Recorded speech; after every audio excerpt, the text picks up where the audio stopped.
Você ama, curte, compartilha futebol? Então, esse espaço é seu. Inscreva-se e saiba mais. É grátis.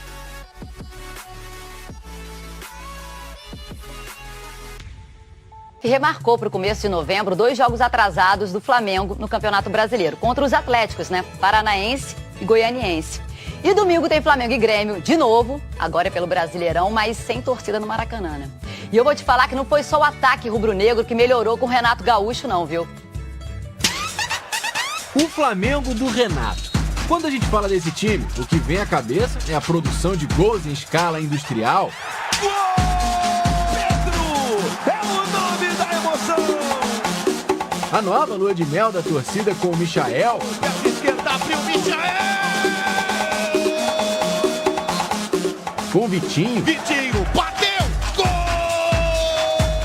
O melhor começo de trabalho de um técnico na história do clube, depois de 16 jogos com 89,6% de aproveitamento. Tudo isso está muito bonito. Tá todo mundo gostando. Mas se não ganhar, não adianta nada.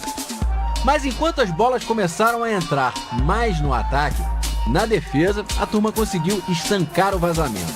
Tem um dado que ilustra isso. Nos 16 jogos do Renato, a média de gols sofridos é de 0,68 por jogo.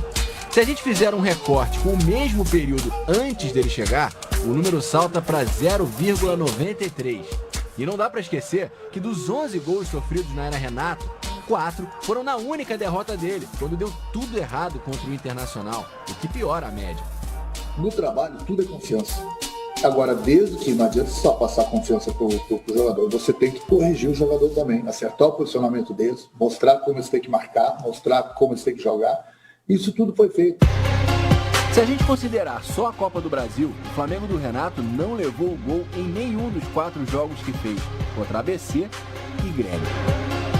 E aí, jogadores que, como Vitinho e Michael, eram muito criticados pela torcida, estão vivendo um momento mais tranquilo. Por exemplo, os zagueiros Gustavo Henrique, Léo Pereira e Bruno Viana. Com os problemas físicos do Rodrigo Caio, eles aproveitaram bem as chances de mostrar serviço. Esses jogadores, quando chegaram no Flamengo, eles não chegaram aqui caindo de paraquedas do nada. Chegaram porque em seus clubes eles jogaram bem. Usaram de alguns ajustes, foram feitos. E aí agora eles estão aí nos ajudando bastante. Léo e Gustavo Henrique foram os que mais jogaram, 11 vezes cada um. E o Bruno Viana, 9.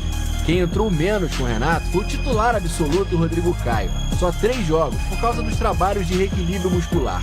E ainda vem por aí o Davi Luiz. Como ele não joga há pouco mais de 4 meses, ainda precisa recuperar a forma. Para deixar esse Flamengo tão forte lá na frente, ainda mais seguro lá atrás. Vou passar a bola para o Breiler enquanto isso, porque é o seguinte, Breiler, essa pergunta que está na tela é um questionamento que foi feito ontem. Depois do posicionamento do Flamengo com relação ao público, não foi lá na reunião com o pessoal do CBF porque não entendeu que a CBF tinha autoridade para falar sobre o assunto, do retorno do público ao estádio, dos eventos teste e tal. Aí parece que isso aí é uma picuinha, parece que é uma resposta da CBF para prejudicar o Flamengo. É isso mesmo? É isso mesmo? O Flamengo está pagando um preço por essa briga com a CBF. Eu cheguei a pensar isso, Breiler. É que eu olhei a tabela e falei, mas onde vai encaixar? Então, tem esse problema do calendário, da falta de espaço, para encaixar de uma forma minimamente razoável, do ponto de vista dos atletas, de recuperação física. Teria que esticar. O calendário não poderia terminar na data prevista pela CBF, e a ideia hoje parece não ser essa. Mas num caso como esse, William, o que o bom senso mandaria? Você tem um clube que foi prejudicado por convocações, que é o caso do Flamengo, e vai ser prejudicado pelo remanejamento de jogos, pelo adiamento e por essa sequência que é cruel, de fato.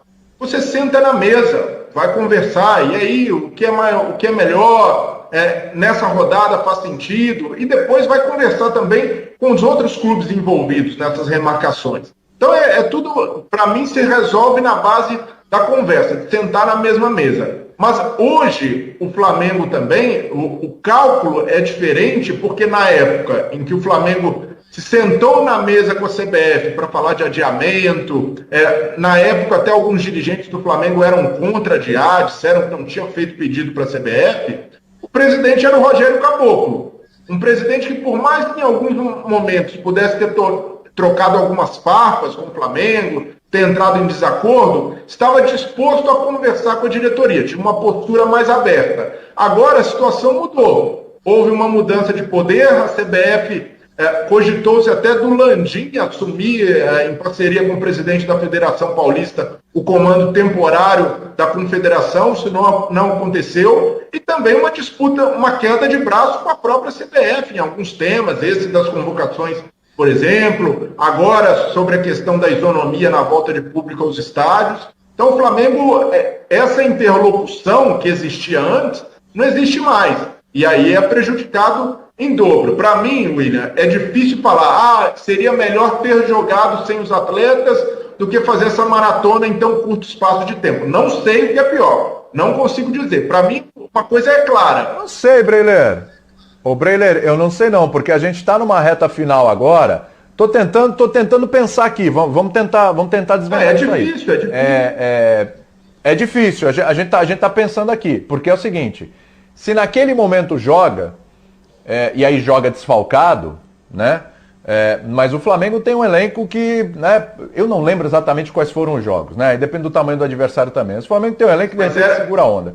Era outro momento. Mas ali você consegue. Rogério era o técnico. Sim, mas você consegue de repente administrar os jogos ali.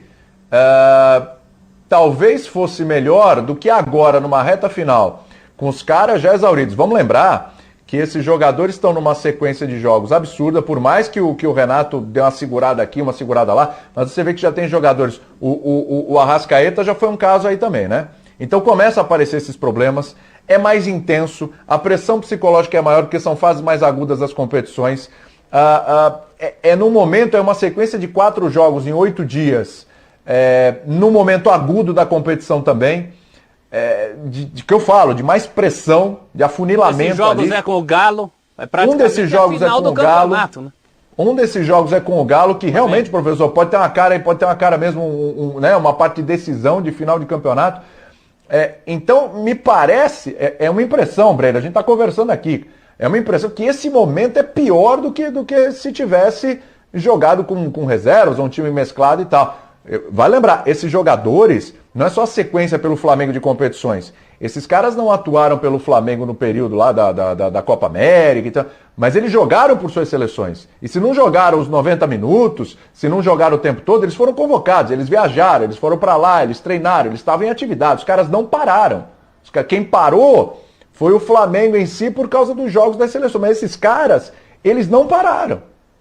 Entendeu, Breno? Por isso que eu estou chegando a essa conclusão aqui, que me parece um momento pior. Mas é uma coisa que eu estou pensando aqui, entendeu? Naquele momento, o Rogério era o técnico, tinha ali não era confiável como o time de hoje, não tinha reforços como Andrés Pereira, como Kennedy, agora tem o Davi Luiz, o elenco do Flamengo incorporou. Então, por isso eu vejo que é muito difícil fazer. Até é razoável, a gente pode discutir. Mas para mim o que precisa ficar claro, William, porque essa discussão pode levar a crer que o Flamengo fez uma escolha errada. Mas nesse caso o Flamengo, a gente já criticou a forma como negociou a volta de público, mas nesse caso o Flamengo é vítima desse calendário que não para em data FIFA. Então, o que quer que aconteça, o Flamengo vai ser prejudicado. Ou por jogar sem seus jogadores convocados, ou por precisar atuar numa maratona insana dessas. Então eu vejo que é preciso usar esse caso do Flamengo e mostrar como um dos principais clubes do brasileiros é prejudicado dessa maneira, é esfacelado de uma forma ou de outra. Mesmo adiando jogos, o Flamengo tem um prejuízo inegável e, para mim, a grande culpada nessa questão é a CBF, que organiza o futebol dessa maneira e, primeiro, não para em data FIFA e, segundo, não tem uma articulação política, não tem uma liderança respeitável para colocar os clubes e sentar na mesa, tentar chegar num comum, e isso inexiste nesse caso, principalmente de uma CBF sem presidente. O Flamengo vai à confederação, viu, professor? O Flamengo vai à confederação tentar mexer nessas datas. Eu acho que não vai ter sucesso, porque eu não sei onde vão encaixar. Fala aí, professor, desculpa. Mexer para onde? E ainda pensavam em não ter rodada nesse fim de semana. Já pensou? Imaginou? O tamanho da encrenca. Eu vou relembrar, professor, se o Flamengo for para a final da Libertadores, tá? Final da Libertadores é no dia 27. Tem rodada. Tem jogo dia 28. Vai fazer o quê? Vai jogar com o Sub-20, vai fazer o quê? Né? Senão vai ficar mais uma rodada aí, resolve aqui, mas já descobre lá.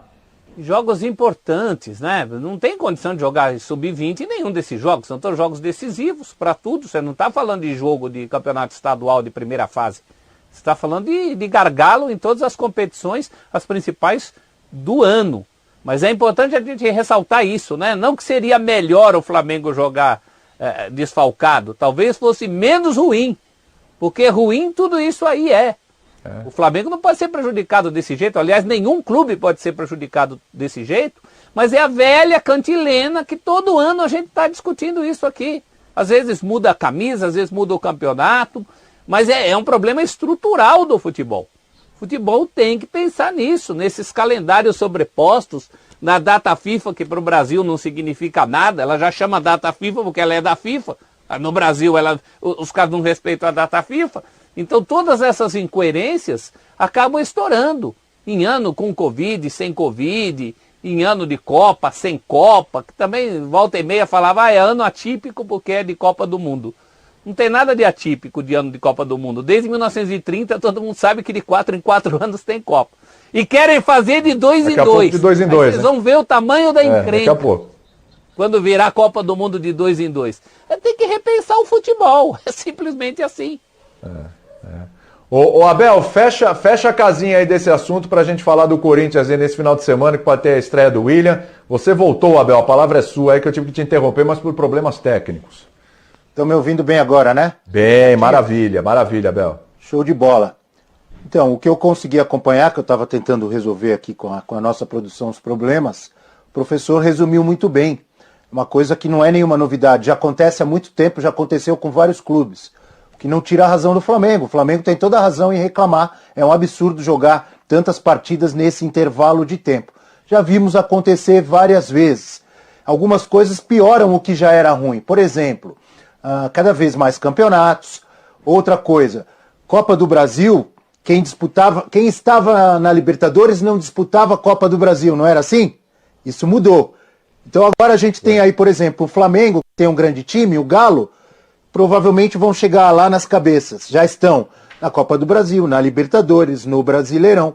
São os times de ponta, que são os que mais servem às seleções e que nas datas FIFA ficam desfalcados. O que tem de novo disso? Nada. Tudo isso já vem acontecendo há muito tempo com vários times.